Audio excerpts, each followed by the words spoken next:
Aloha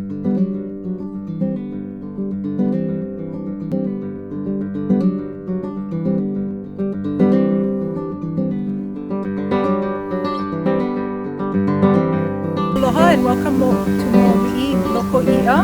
Moli'i Loko'i'a, or Hawaiian Fish Pond, is 125 acres in the Loko Kualoa style, which is an ancient way of stacking rocks into an area of the shoreline that would be prolific for herbivore fish.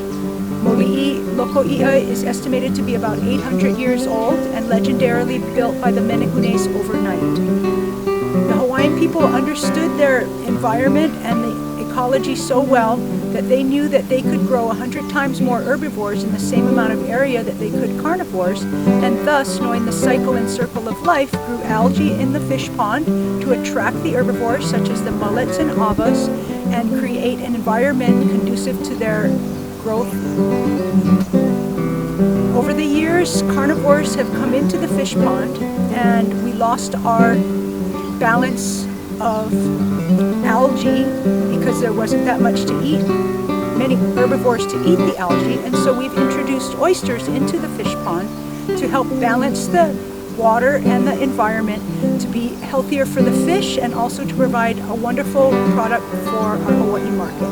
See in these other two ponds there's a lot of filamentous algae. The clubs will eat that and keep it nice, this nice green color, and clear the shrimp.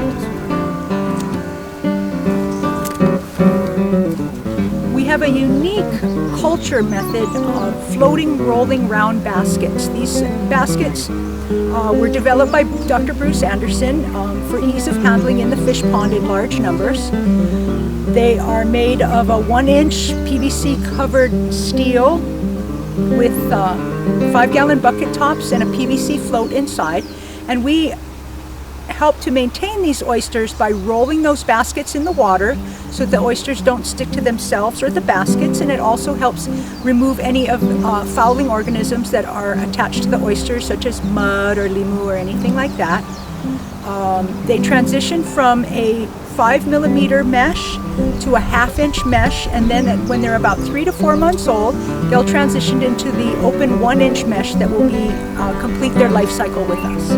We are required by the Department of Health to depurate our oysters. This means that for 48 hours before they go on the retail shelf, they're placed into a tank of recirculating artificial seawater that runs through a UV sterilizer light, and they are given opportunity to clear or purge their gastrointestinal system so that when the consumer gets this, it is much safer to consume, particularly raw, because there are no stomach contents in the oyster. We also have observed that it adds a tenderness to the oyster, a sweetness, and we are able to adjust the brininess or saltiness of the final product by adjusting the amount of salinity in the tank.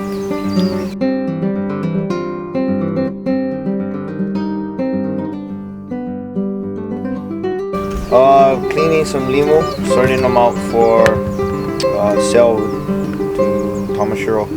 Just going through it, picking it, scrubbing it. We sell a dozen oysters for $15. We have 3 varieties. We have the Kumamoto oyster, the Pacific Crescent Strea Gigas, and the Midori oyster. My name is Ryan Schultz. I've been at Kualoa for just about 3 years.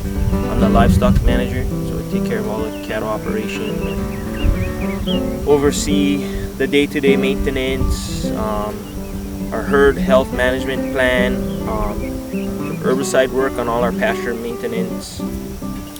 So we practice rotational grazing here, and that consists of, depending on the size of the paddock and the amount of cows. The herd that we just moved there is just about 200 cows, and they vary within 3 to 4 days depending on the acreage of the paddock. That paddock that they came out of, they were there for 3 days. The one that they went into, they'll be there for 3 days. So we try to get at least a 30 to 45 day rest period on each pasture. They're handpicked from weaning all the way to the day of harvest, and we're handpicked right out of the herd until they're ready to hit the market, the shelf, you know.